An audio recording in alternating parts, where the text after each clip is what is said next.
I'm Kieran Blackwood, 32, and I thought I was living the perfect life. Successful marketing career, beautiful home, and my wife Celeste carrying our first child. 3 weeks ago, I found text messages on her phone that shattered everything I believed about our marriage. She'd been having an affair for months, even while pregnant with what I thought was our baby. The betrayal cut deeper than I ever imagined possible. But what happened when I gathered both our families together to reveal the truth would change all our lives forever. If you've ever wondered how far someone will go when trust is completely broken, you'll want to hear this story. On my desk sits our wedding photo, Celeste radiant in white, me beaming with what I believed was our forever love. That frame now mocks me daily. A beautiful lie in sterling silver. But I'm getting ahead of myself. Let me tell you how paradise became hell. It was a Tuesday evening in March when my world collapsed. I remember because Celeste had been craving Thai food all week. One of those pregnancy quirks that made me smile. At 7 months along, she moved with that careful grace of expectant mothers, one hand always resting protectively on her belly. "I'm going to take a bath," she announced after dinner, leaving her phone charging on the kitchen counter. This wasn't unusual. Celeste lived for her evening soaks, claiming they helped with the back pain. The phone buzzed. Then again, and again. I glanced at the screen, intending to tell her someone was trying to reach her. The preview showed a name I didn't recognize, Alex. But it was the message content that made my blood freeze. "Can't wait to hold you again. Last night was incredible." My hands trembled as I picked up the device. Another message appeared. "I love how you taste." The bathroom door was closed. Water running. My wife humming softly. Probably some lullaby she'd been practicing. The domestic tranquility that had defined our evenings for months suddenly felt like a performance. I shouldn't have looked further. Part of me knew that once I crossed this line, there would be no going back. But my finger moved of its own accord, opening the message thread. Months of conversations. Explicit photos. Declarations of love. Planning secret meetings. My wife, my pregnant wife, had been living an entirely different life. "I hate lying to Kieran, but I can't give you up." One message read. "He thinks I'm at yoga, but I'm in your bed where I belong." The phone slipped from my hands, clattering against the marble countertop. The sound echoed through our kitchen like a gunshot. From upstairs, Celeste's humming continued, oblivious to the fact that her secret world had just imploded. I stood there, staring at the device that had revealed my wife's betrayal. 7 months pregnant with our child, or was it our child? The timeline in those messages suggested their affair had been going on for over a year. The baby we'd celebrated, the nursery we'd painted together, the names we'd chosen, everything felt contaminated. The water stopped running upstairs. Soon she'd emerge, glowing and relaxed, ready to curl up beside me on the couch for our nightly ritual of feeling the baby kick. How many times had she done exactly that after being with him? I picked up her phone again, my marriage certificate of infidelity, and began taking screenshots. If I was going down, I wasn't going down uninformed. The evidence was overwhelming, and I was going to need every piece of it. The next morning, Celeste left for work with a kiss on my cheek and a cheerful, "Have a great day, babe." I waited until her car disappeared around the corner before I began my investigation. I'd always been methodical in my marketing career, data-driven, thorough, strategic. Now I applied those same skills to dismantling my marriage. First, the bank statements. Our joint account showed a pattern I'd somehow missed. Expensive lunches at upscale restaurants on days Celeste claimed she was eating salads at her desk. Charges at boutique hotels downtown during her supposed girls' weekends. A jewelry purchase for $800 that I'd never seen her wear. Then I checked our home security system. We'd installed cameras after a break-in in our neighborhood 6 months ago. The footage archive went back 3 months, and what I found made my stomach turn. There, in high definition, was my wife bringing another man into our home. Not once, but multiple times. Always on days when I traveled for work. They'd used our bed, our kitchen, our living room. He'd sat at my desk, used my coffee mug, probably showered in my bathroom, Alex Morrison. I found his business card tucked behind a photo in Celeste's purse. Senior partner at Henderson Creative, her design firm. Older than me, probably mid-40s, with the kind of polished confidence that came from success and authority. In the security footage, I watched him touch my wife's belly, his hand resting where our child grew. The final piece of evidence came from Celeste's laptop. She'd left it open, Gmail still logged in. Buried in a folder labeled Client Communications were dozens of emails that had nothing to do with business. Love letters, really. Detailed plans for a future together. Discussions about leaving their respective spouses. "After the baby comes, we can figure out custody arrangements," Alex had written. "I've spoken to my lawyer about divorce proceedings." Patricia suspects something, but she won't fight me. Too much money at stake. My wife had replied, Kieran will be devastated, but he'll understand eventually. Maybe we can work out something where he can still see the baby sometimes. You'll be such a wonderful father. I printed everything. Screenshots, bank records, email threads, time-stamped security footage. The evidence filled a manila folder that grew heavier with each edition. This wasn't just infidelity. This was a complete betrayal of everything we'd built together. Sitting in my home office, surrounded by proof of my wife's deception, I made a decision. I wouldn't confront her privately. I wouldn't give her the chance to manipulate the narrative or control the damage. She'd robbed me of my agency in this situation, but I could take it back. Both our families deserved to know the truth. They'd been celebrating this pregnancy, buying gifts, planning their roles as grandparents. They'd been living in the same lie I had been. If Celeste wanted to destroy our marriage publicly through her actions, then publicly was exactly how the truth would come to light. That night, I lay beside my wife, listening to her peaceful breathing, while my mind raced through a hurricane of questions and rage. She slept with one hand on her belly, protective and maternal, while I stared at the ceiling, wondering whose child she was carrying. The pregnancy journal sat on her nightstand, soft leather binding with "Our Baby's Journey" embossed in gold. Celeste had been religious about writing in it, documenting every milestone, every craving, every kick. I'd found it charming, this dedication to preserving memories for our future child. Now in the darkness, I reached for it with trembling hands. Week 12. Kieran felt the baby move for the first time today. His face lit up with such joy. I almost cried watching him. I wish I could freeze this moment forever. Week 12. According to the message timestamps, she'd already been with Alex for 2 months by then. Week 18. Had another ultrasound. Baby is healthy and growing perfectly. Kieran insisted on getting extra pictures for both our mothers. He's going to be such a wonderful father. The words blurred as my eyes filled with tears. How could she write these tender observations while living a double life? How could she document my excitement about fatherhood while planning a future with another man? Week 24. Kieran surprised me with the rocking chair today. He spent all weekend assembling the nursery furniture. Sometimes I catch him just standing in the doorway, smiling at everything we've created together. I love him so much. I love him so much. Written on the same day she'd met Alex at the Fairmont Hotel downtown. I knew because I'd found the credit card charge. The journal slipped from my hands as the full scope of her deception hit me. This wasn't just adultery, it was psychological warfare. She'd been documenting our happiness while systematically destroying it. Every sweet entry was written by a woman who was betraying everything those words represented. In the morning, she'd wake up and kiss me goodbye. She'd tell me she loved me, maybe ask if I wanted to feel the baby kick. She'd perform the role of devoted wife while texting another man about their future together. But I wouldn't be performing anymore. No more playing the oblivious husband while she orchestrated our destruction behind my back. I had evidence. I had a plan forming in my mind, and I had something she didn't think I possessed anymore.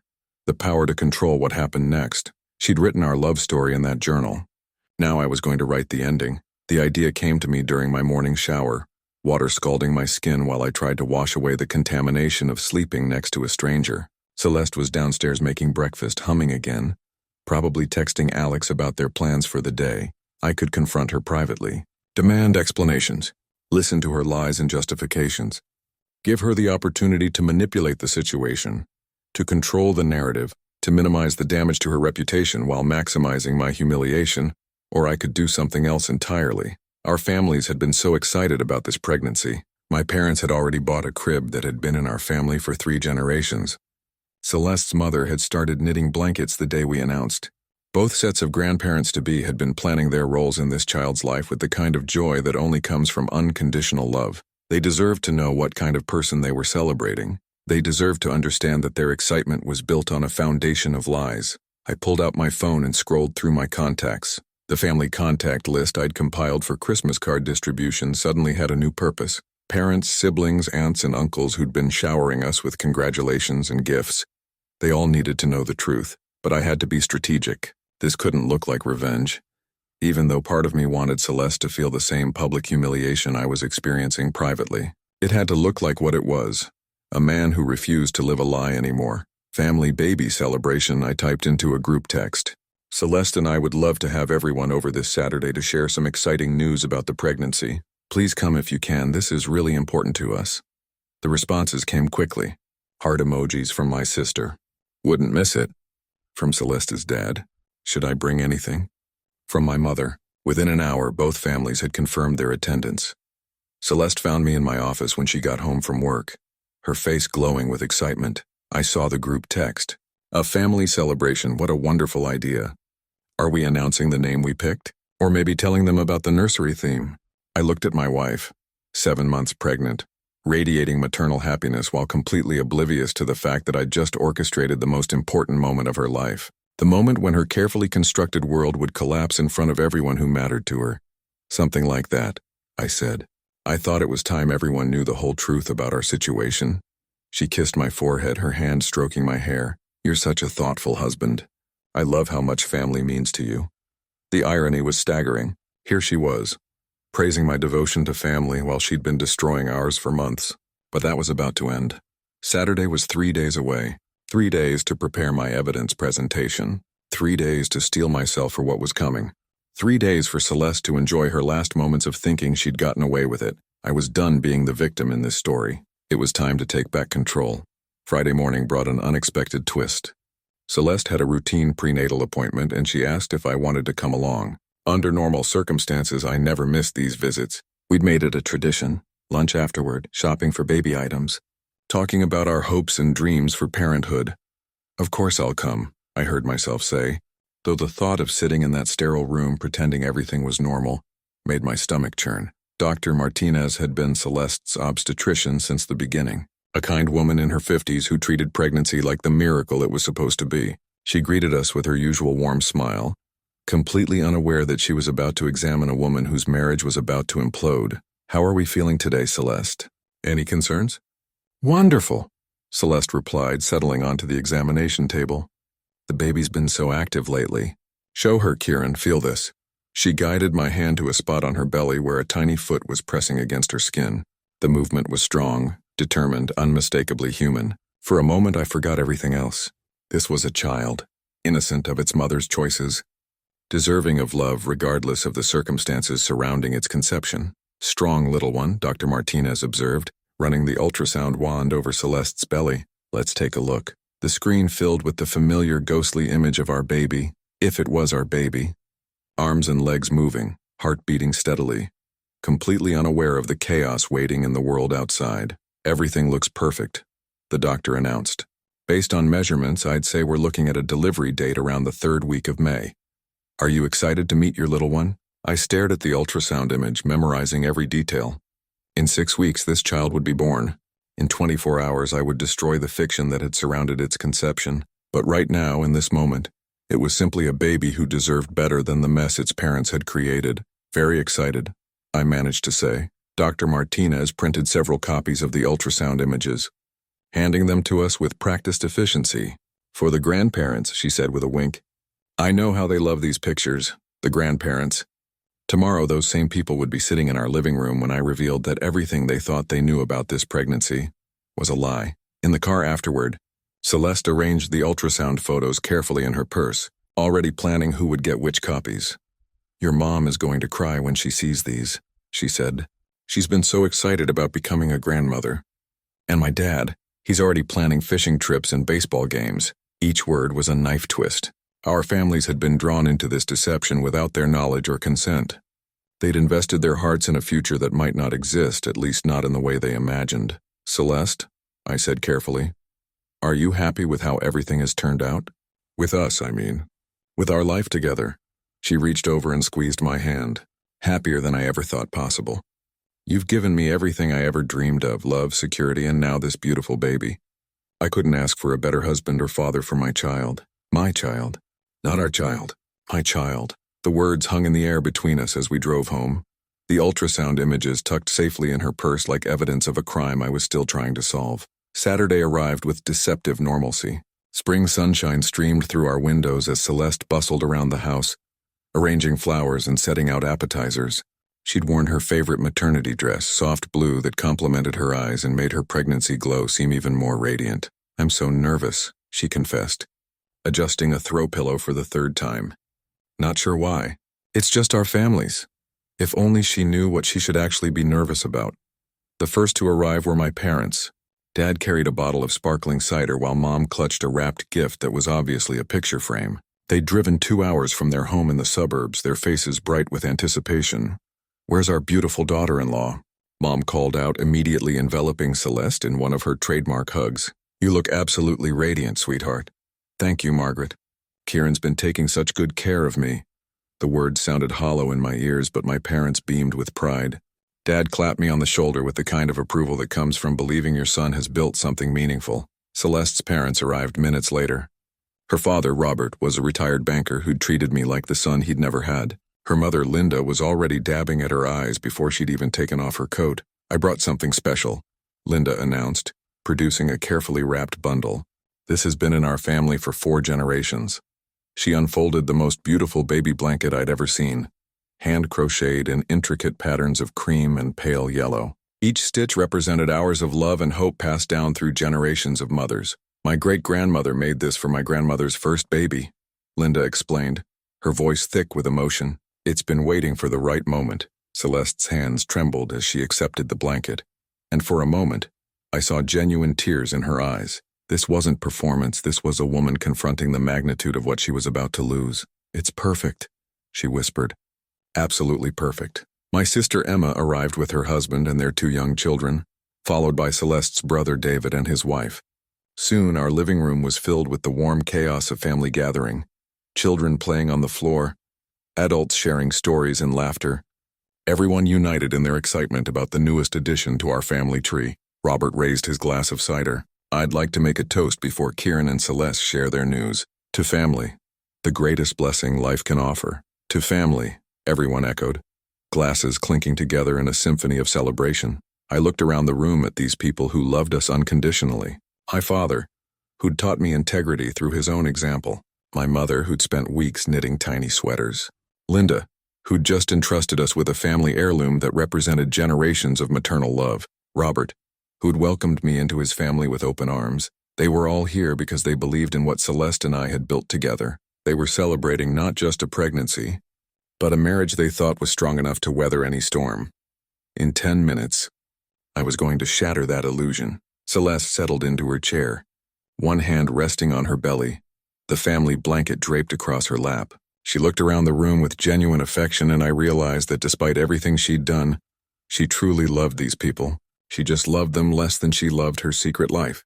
"Should we tell them?" she asked, her eyes bright with anticipation. I reached for the manila folder I'd hidden behind my chair, my heart pounding so hard I was sure everyone could hear it. "Yes," I said quietly.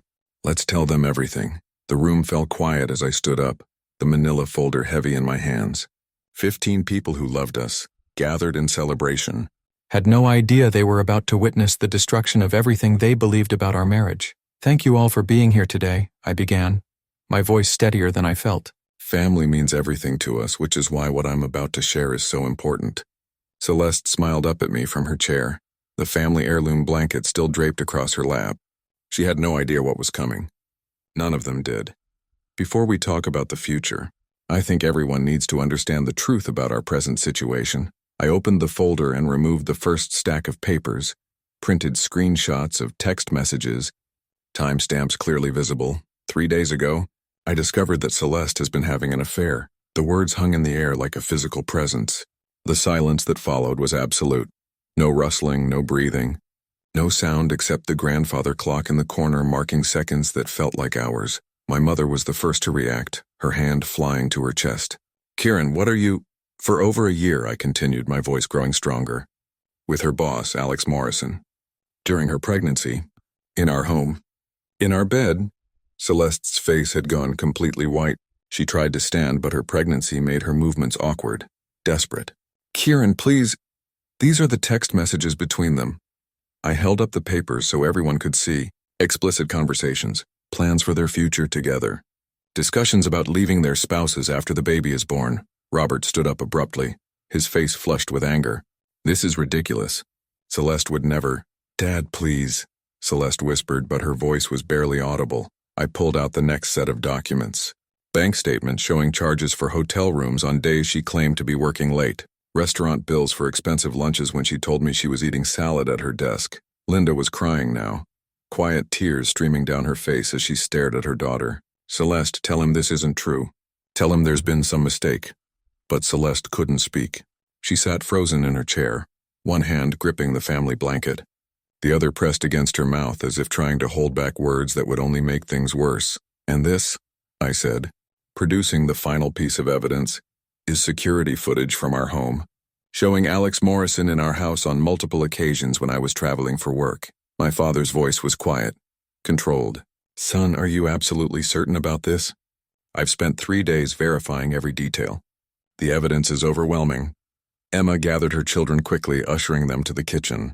Kids, let's go find some snacks. Her voice was shaky, protective. She understood that whatever was happening, her children shouldn't witness it. David, Celeste's brother, looked like he'd been physically struck. Celeste, for God's sake, say something. Tell us this is some kind of misunderstanding. Finally, Celeste found her voice. It's not what it looks like. The lie was so weak, so transparently desperate, that it seemed to echo around the room. Then explain it, Robert demanded, his banker's demeanor cutting through emotional chaos. Explain how text messages planning a future with another man aren't what they look like. I never meant for it to happen, she whispered. Alex, he pursued me. I was vulnerable and he took advantage. For over a year? Linda's voice was sharp with disbelief. You were vulnerable for over a year? I watched my wife's carefully constructed world crumble in real time. Every word she spoke made things worse. Every excuse revealed another layer of deception. The baby, my mother said suddenly, her voice barely a whisper. Kieran, is the baby? I don't know, I admitted. The timeline suggests it could be either mine or his. The family heirloom blanket slipped from Celeste's lap and fell to the floor. 4 generations of love and tradition landing in a heap beside her chair like everything else she'd destroyed. The explosion I'd expected didn't come as shouting or accusations. Instead, it arrived as a crushing silence that seemed to suck all the oxygen from the room. Celeste began to sob. Deep, wrenching sounds that came from somewhere primal and desperate. I'm sorry, she gasped between tears. I'm so sorry. I never wanted anyone to get hurt. Robert's face had shifted from shock to something harder, more disappointed. But people did get hurt, didn't they? Starting with your husband. You don't understand, Celeste pleaded, looking around the room for any trace of sympathy. Alex made me feel special, important. Kieran was always traveling, always working, and Alex was there. He listened to me. My mother stood up abruptly, her usual gentle demeanor replaced by something I'd rarely seen, righteous anger. So you decided to destroy your marriage?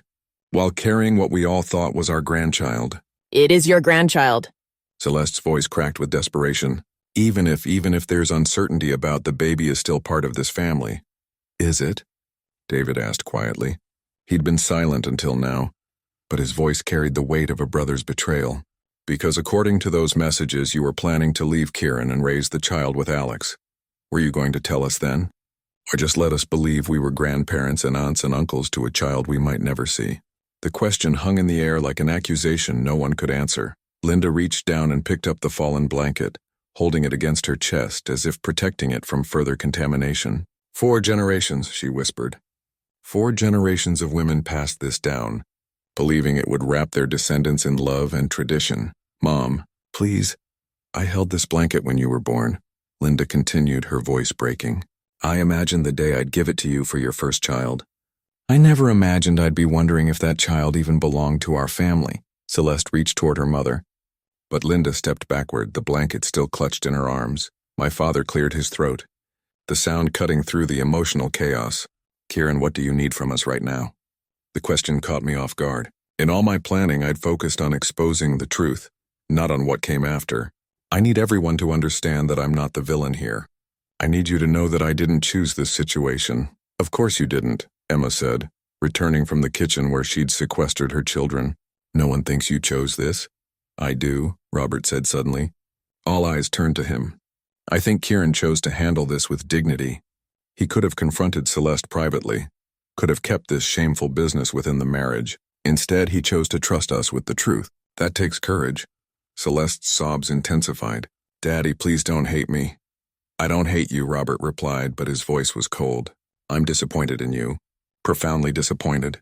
You've betrayed your husband, deceived your family, and potentially robbed us all of the joy we felt about this pregnancy. The pregnancy is still real, she argued weakly. The baby is still coming, but everything else was a lie, my mother said quietly.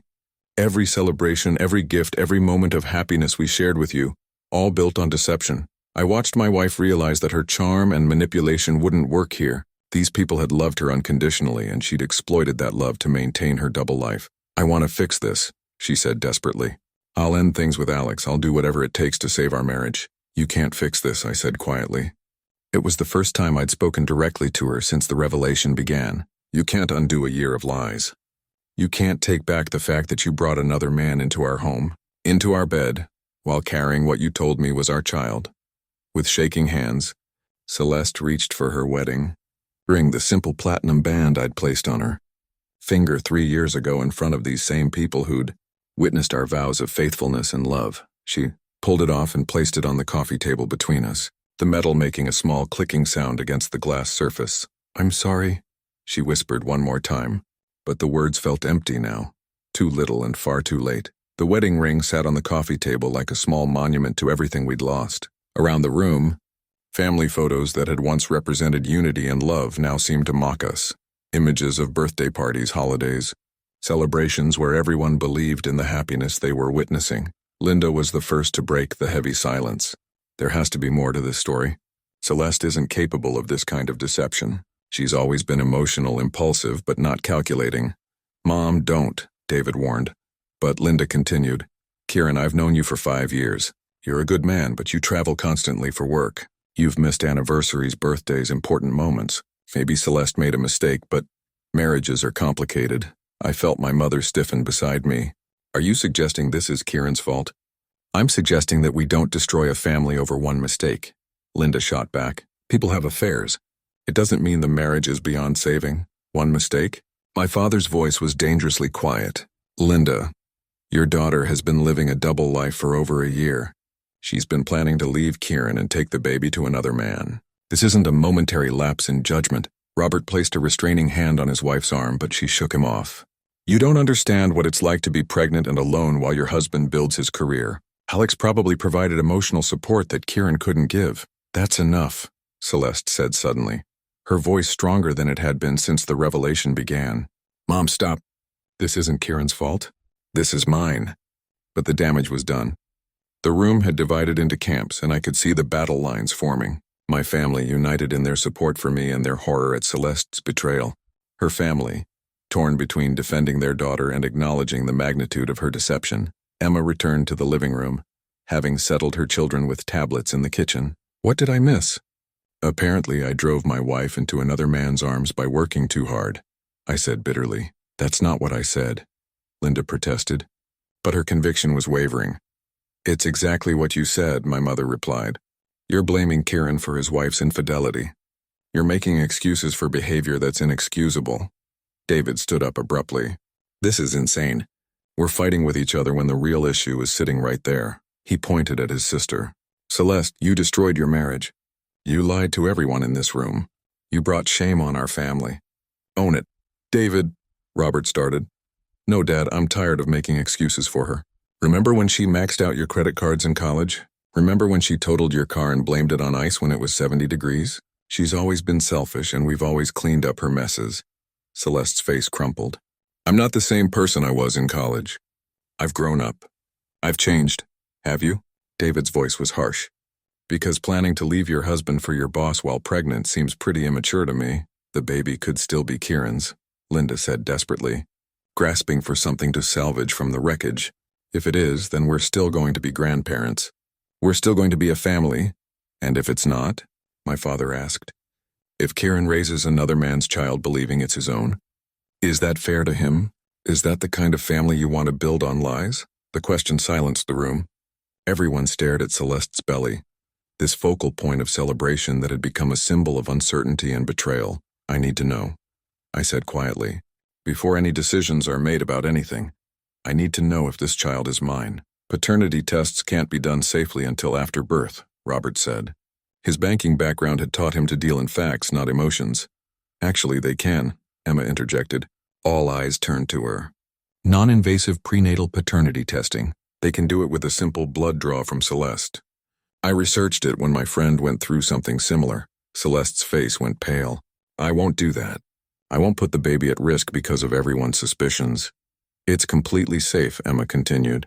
No risk to the baby at all. Just a blood test, then you'll do it, Robert said to his daughter. It wasn't a question.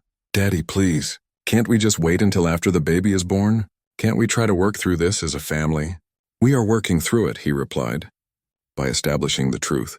All of it. The family photos around the room seemed to be watching us. Frozen moments of happiness that now felt like evidence of a more innocent time when we all believed in the same story. My mother leaned forward in her chair, her voice cutting through the family tension. I think we need to know more about this Alex person. If he's going to be part of this situation, we deserve to understand who we're dealing with. Celeste shifted uncomfortably, her hand instinctively moving to her belly. Alex is a good man. He's not some predator or manipulator. He's educated, successful. Married, I interrupted. Don't forget married. With 2 children of his own. The room fell silent again. Somehow in all the shock and accusations, the fact that Alex had his own family had been lost. He has children? Linda asked, her voice barely a whisper. 2 daughters, I confirmed, pulling out Alex's business card from the evidence folder, ages 8 and 11. His wife Patricia doesn't know about the affair according to the emails I found. David snatched the business card from my hand, studying it. Senior partner at Henderson Creative. This is your boss, Celeste? The man who hired you? It's not what you think, Celeste said weakly.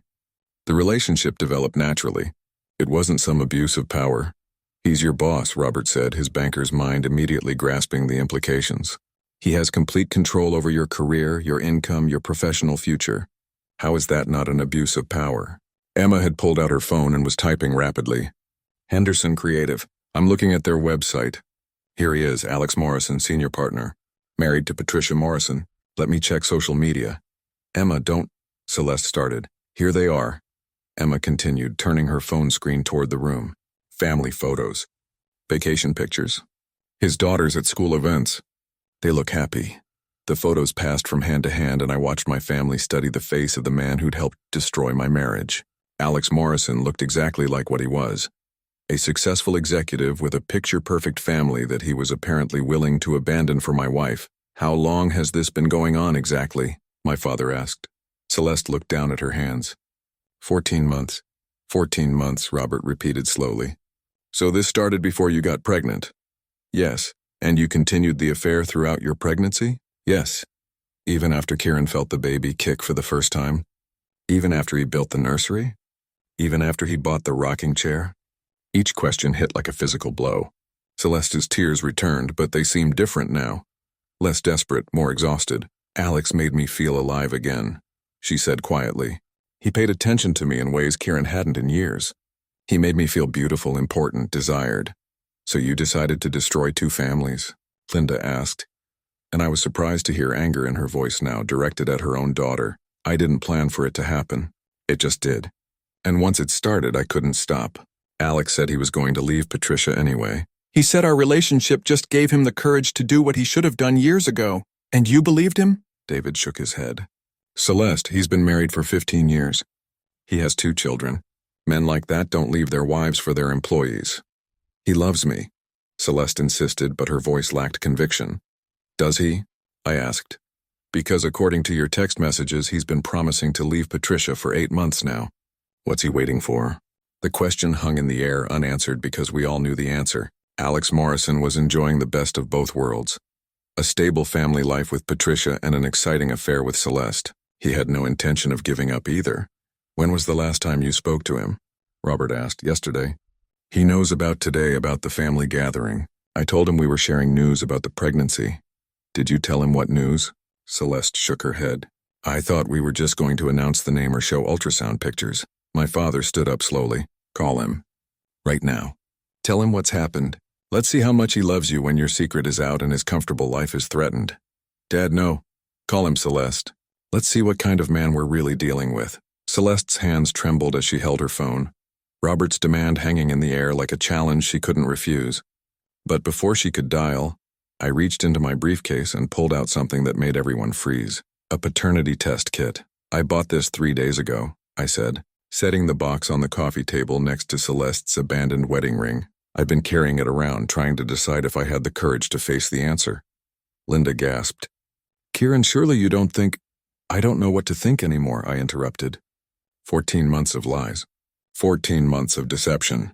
The baby could be mine or it could be Alex's. I need to know. My mother studied the box with the same intensity she'd once used to examine my childhood injuries. How does this work? Is it safe for the baby? Completely safe, Emma confirmed, reading from her phone. They just need a blood sample from Celeste and a cheek swab from Kieran. The baby's DNA is already present in Celeste's bloodstream. I won't do it, Celeste said firmly. I won't subject my baby to testing because of everyone's paranoia. Your baby? David's voice was sharp. Celeste, you don't get to claim sole ownership of that child when you've spent over a year lying about who the father might be. Robert moved closer to his daughter. The timeline, Celeste. When did you conceive? Early September. And when did the affair with Alex begin? July. The math was simple, brutal, and impossible to ignore. Conception had occurred 2 months into the affair, during the peak period of her relationship with Alex. This is humiliating, Celeste whispered. Having my own family treat me like some kind of criminal. You are a criminal, my father said quietly. Maybe not legally, but morally. You've stolen a year of Kieran's life. You've made him fall in love with a baby that might not be his. You've let him plan a future based on lies. The baby kicks when it hears Kieran's voice, Celeste said desperately. It responds to him. That has to mean something. It means you're carrying a child, my mother replied. It doesn't tell us anything about genetics. I picked up the test kit, turning it over in my hands. Such a small box to hold such enormous consequences. If you won't take the test voluntarily, I'll petition the court for a paternity order after the baby is born. You'd drag me through family court? Publicly humiliate me even more than you already have? I'd get answers, I said. One way or another, I'm going to know the truth. Linda had been quiet during this exchange, but now she spoke up. What if the baby is Kieran's? What then? Do we just pretend none of this happened? I don't know, I admitted. I honestly don't know if I can raise a child with someone I don't trust, even if it's biologically mine. And if it's Alex's? Robert asked. The question that nobody wanted to voice hung in the room. If the baby belonged to Alex Morrison, then everything we'd all invested in this pregnancy, emotionally, financially, practically, would become meaningless overnight. Then I suppose Alex gets to explain to his wife and daughters why he's suddenly responsible for another child, I said. Celeste's face crumpled. You're all talking about my baby like it's some kind of problem to be solved. This is a human being. My child deserves love and stability regardless of who the father is. Your child deserves the truth, Emma said firmly. And so does everyone else in this room. The test kit sat on the table between us, waiting. I reached into my briefcase again and pulled out another set of documents that made Celeste's face go completely white. The letterhead was unmistakable. Morrison, Clark & Associates, one of the city's most respected family law firms. I've already consulted with an attorney, I announced. I filed for divorce yesterday morning. The room erupted. Linda started crying again, this time with a helpless sound that seemed to come from somewhere deep and wounded. Robert's face flushed with anger, but I couldn't tell if it was directed at me or his daughter. My parents sat in stunned silence. You filed without telling me? Celeste's voice was barely a whisper. You had an affair without telling me, I replied. For 14 months. I think we're past the courtesy of advance notice. David leaned forward. What does this mean legally? In our state, adultery affects property division, I explained, reading from my attorney's notes. Celeste won't be entitled to half of everything we've built together. The house, my business investments, my retirement accounts. Her infidelity impacts her claim to marital assets. That's not fair, Linda protested. Celeste is pregnant. She needs security. She should have thought about security before she started planning a future with another man, my mother said sharply. Robert held up his hand for silence. What about custody? If the baby is Kieran's? That's complicated, I admitted. Even if I'm the biological father, I don't know if I want joint custody with someone I can't trust. The thought of handing my child over to her for weekends, knowing she's been living a double life. You can't punish the baby for my mistakes, Celeste interrupted. I'm not punishing anyone. I'm protecting myself and potentially my child from further deception. Emma pulled out her phone again. I'm looking up custody laws. It says here that courts consider the best interests of the child above everything else. A parent's adultery doesn't automatically disqualify them from custody rights. But it's a factor, I said, especially when there's evidence of ongoing deception and poor judgment. Robert stood up and began pacing. Celeste, you need your own attorney. Today. This conversation has gone beyond family discussion into legal territory. I can't afford an attorney, she said quietly. My job with Alex, I don't know if I still have it after this. You'll have to resign. David said bluntly. You can't continue working for the man you've been having an affair with, especially not now that everyone knows. That's my career. 5 years of building my reputation in that firm. You should have considered that before you slept with your boss, Robert replied, his voice cold. I watched my wife realize that the consequences of her choices extended far beyond our marriage. Her professional life, her financial security, her relationship with her family. Everything was collapsing simultaneously. There's something else, I said, producing the final document from my attorney. A restraining order preventing Alex Morrison from contacting either of us until this situation is resolved. You can't do that, Celeste protested. I already did. He's been served. If he attempts any contact with you or comes near our property, he'll be arrested. The legal documents spread across our coffee table like evidence in a courtroom, each one representing another door closing on the life Celeste had tried to live in secret. Celeste stood up abruptly, her movements clumsy with pregnancy and panic. She disappeared into our bedroom and returned clutching a small wooden box I recognized, the keepsake container where she'd saved mementos from our relationship. Please, she said, sinking back into her chair. Before everyone decides my fate, I want you to remember who we used to be. She opened the box with trembling fingers, revealing layers of our shared history. Movie ticket stubs from our first date. The napkin where I'd written my phone number the night we met. Photos from our engagement weekend.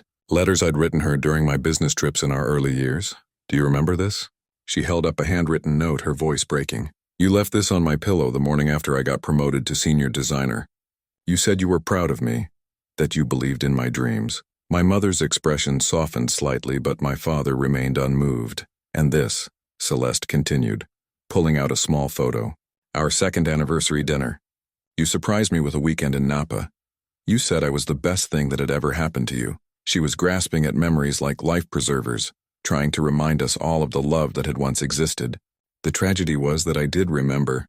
I remembered every moment she was displaying, every feeling those keepsakes represented. I know I've destroyed everything beautiful we built together, she said, her voice barely audible. But it wasn't calculated. It wasn't planned. Alex pursued me during the worst period of our marriage, when you were traveling constantly, when I felt invisible and unimportant. So you're back to blaming Kieran? David asked. No, Celeste said firmly. I'm explaining, not excusing. I made the choice to respond to Alex's attention. I made the choice to continue seeing him. I made the choice to lie to everyone in this room. Those are my choices, my failures. She pulled out one final item, a pregnancy test from early September. This is the moment I found out about the baby. The first person I wanted to tell was Kieran, not Alex, despite everything that was happening between us. I wanted to tell my husband. But you didn't tell me about Alex, I said quietly. No, I was scared. I knew if I told you about the affair, I'd lose everything. You, the baby, my family, my job. So I convinced myself I could end things with Alex quietly and never hurt anyone. Linda leaned forward. Were you going to end it? I tried. Multiple times. But Alex said he loved me, that he was going to leave Patricia, that we could have a real future together. I was weak and I believed what I wanted to hear. Robert studied his daughter's face. And now? What do you want now? I want my husband back. I want my marriage. I want my baby to grow up in a stable home with parents who love each other. Even if the baby isn't mine? I asked. The question hung between us unanswered, because we both knew the answer would determine everything. I stood up and walked to our bedroom, returning with a suitcase that I set down heavily beside Celeste's chair. The sound it made hitting the floor was final, decisive. I packed your things this morning, I said quietly. Before everyone arrived, Celeste stared at the suitcase as if it were a snake. Kieran, please don't do this. Not in front of everyone. Not like this. How should I do it? Should I have done it privately, the way you handled your affair? Should I have given you the courtesy of a private conversation before destroying our marriage? My mother reached for my arm. Son, maybe you should think about this. I have thought about it, I interrupted. For 3 days I've thought about nothing else. I've considered every angle, every possibility, every consequence. And I keep coming back to the same conclusion. I can't live with someone I don't trust. Linda stood up, her face flushed with anger. You're throwing away a marriage because of one mistake. People work through affairs, Kieran. Couples survive infidelity. This wasn't one mistake, I replied. This was hundreds of choices over 14 months. Every day she woke up and chose to continue lying to me. Every night she came home and chose to pretend our marriage was real. Every time she texted Alex, every time she met him, Every time she planned their future together. Those were all separate choices. Robert moved toward the suitcase. Understanding the finality of the gesture, where will she go? That's up to you, I said. She's your daughter, but she can't stay here. Celeste struggled to her feet, her pregnancy making her movements awkward. This is my home too. We bought this house together. You can't just throw me out. Actually, I can, I said, pulling out another legal document. Temporary restraining order. My attorney filed it this morning along with the divorce papers. You have to leave the marital residence pending resolution of the divorce proceedings. The room fell silent except for the sound of Celeste's ragged breathing. You had this all planned, she whispered. You invited our families here to humiliate me publicly. Then you're kicking me out of my own home. I invited our families here to tell them the truth, I corrected. Everything else is just the natural consequence of your choices. David stepped forward. Celeste, get your purse. You're coming home with us. I don't want to go home with you, she said, but her voice lacked conviction. You don't have a choice, Robert said firmly. You made your bed with Alex Morrison. Now you get to lie in it, alone. The packed suitcase sat between us like a physical manifestation of our marriage's end. The next morning brought a phone call that changed everything again. Celeste's voice was hollow, defeated in a way that made even my anger pause. Alex fired me, she said without preamble. I went to work this morning to clear out my desk and security escorted me from the building. He won't take my calls. I wasn't surprised, but hearing the devastation in her voice reminded me that real people were suffering real consequences. What did you expect? I expected him to support me, to stand by what we'd built together. Her laugh was bitter, broken. I was so naive. Did he say anything about the baby? He denied everything, claimed our relationship was purely professional, told HR I was a disgruntled employee making false accusations because I was being terminated for poor performance. The cruelty of it was breathtaking. Alex Morrison had not only abandoned Celeste, but was actively destroying her professional reputation to protect himself. I typed up my resignation letter this morning, she continued, but it doesn't matter now. He's already poisoned any chance I had of getting a reference or finding work in this industry. I found myself feeling something I hadn't expected. Pity. Despite everything she'd done, watching her realize that Alex had never loved her the way she'd believed was painful. What about Patricia? His wife? I don't know. I think he's told her some version of events that makes me look like a stalker. She called me yesterday screaming about staying away from her family. The irony was devastating. Celeste had destroyed our marriage for a man who'd thrown her away the moment their secret became inconvenient. She'd given up everything for someone who'd given up nothing. The baby kicks more now, she said quietly, as if it knows something's wrong. I closed my eyes, feeling the weight of impending fatherhood mixed with the uncertainty of paternity. In a few weeks, this child would be born into chaos. Parents who couldn't stand to be in the same room. A potential father who'd denied its existence. Grandparents divided by loyalty and disappointment. Celeste, we need to schedule the paternity test. I know, she whispered. I'll call the lab today. After she hung up, I sat in my empty house surrounded by the remnants of our life together. The nursery still waited upstairs, painted yellow for a child whose parentage remained a question mark. The future I'd planned, family dinners, bedtime stories, teaching my child to ride a bike, all of it hung in the balance of a blood test. 3 weeks later, I signed a lease for a downtown apartment. The decision to sell our house came easier than I'd expected. Too many memories contaminated by betrayal. Too many rooms where I'd catch myself listening for footsteps that would never come home. My realtor, a practical woman named Janet, didn't ask why a successful married man was suddenly downsizing to a one-bedroom rental. She simply handed me keys and wished me luck with my fresh start. The apartment was everything our suburban home wasn't. Minimalist, modern, honest. No hidden corners where secrets could fester. No security cameras recording betrayals. Just clean lines and empty spaces waiting to be filled with whatever truth emerged from the wreckage. My parents had been surprisingly supportive of the move. Sometimes you have to burn everything down to build something real, my father said, helping me load boxes into his truck. The paternity test results would arrive in 10 days. I'd already decided what I would do either way. If the baby was mine, I'd fight for custody and raise my child with the integrity Celeste had abandoned. If the baby wasn't mine, I'd disappear from their lives completely and rebuild somewhere new. My therapist, Dr. Sarah Chen, had helped me understand that both choices were valid. You're not obligated to raise another man's child out of guilt or social expectation, she'd said during our second session. And you're not obligated to forgive betrayal just because forgiveness is considered virtuous. The therapy sessions were helping. For the first time in months, I was sleeping through the night. The constant anxiety about what Celeste might be hiding had lifted, replaced by a different kind of peace. The peace that comes from finally knowing where you stand. Emma had been checking on me regularly, bringing groceries and forcing me to eat actual meals instead of surviving on coffee and determination. "You look better," she observed, setting containers of homemade soup in my empty refrigerator. Lighter somehow. She was right. The weight of living a lie had been crushing me without my realizing it. Now, surrounded by boxes containing only my own possessions and furniture that belonged entirely to me, I felt like I could breathe again. My phone buzzed with a text from an unknown number. "Kieran, it's Alex, we need to talk." I stared at the message for a long moment, then deleted it without responding. Whatever Alex Morrison wanted to discuss was irrelevant now. He'd made his choice when he fired Celeste and denied their relationship. I'd made mine when I decided to prioritize truth over comfort. The future was uncertain, but at least it was mine. 6 months later, I held my daughter for the first time. The hospital bracelet around my wrist read Father Kieran Blackwood, confirming what the paternity test had revealed 3 weeks earlier. Despite everything, the affair, the lies, the public humiliation, this tiny, perfect human being was mine. "She has your eyes," Celeste whispered from her hospital bed. We'd maintained careful distance throughout the pregnancy, communicating only through lawyers and attending separate birthing classes. But in this moment, exhausted and vulnerable, she looked like the woman I'd once loved. "She's beautiful," I said, meaning it.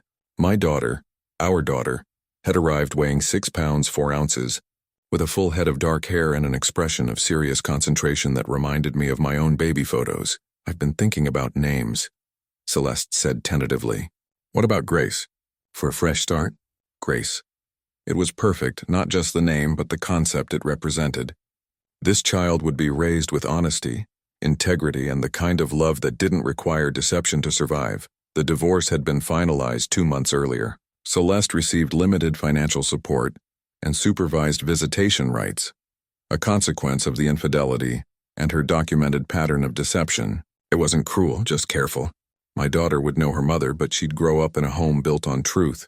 Alex Morrison's marriage had imploded 3 weeks after our family confrontation. Patricia had hired a private investigator who uncovered not just the affair with Celeste, but evidence of at least 2 other relationships with employees over the years. The divorce settlement had cost him nearly everything, and his reputation in the creative industry was destroyed. I'd felt no satisfaction in his downfall. Revenge had never been the goal. Justice was. Standing in that hospital room, holding my daughter while her mother slept, I realized that the pain of the past year had served a purpose. It had taught me the difference between love and performance, between trust and hope, between forgiveness and wisdom. "I'm going to tell her the truth when she's old enough," I said quietly. "About everything?" "She deserves to understand that people make choices and choices have consequences." Celeste nodded, tears streaming down her face. "I understand." As I looked down at Grace's peaceful face, I made a silent promise. She would grow up knowing that integrity wasn't negotiable, that love didn't require lies to survive, and that sometimes the greatest act of love is having the courage to face the truth, no matter how much it hurts.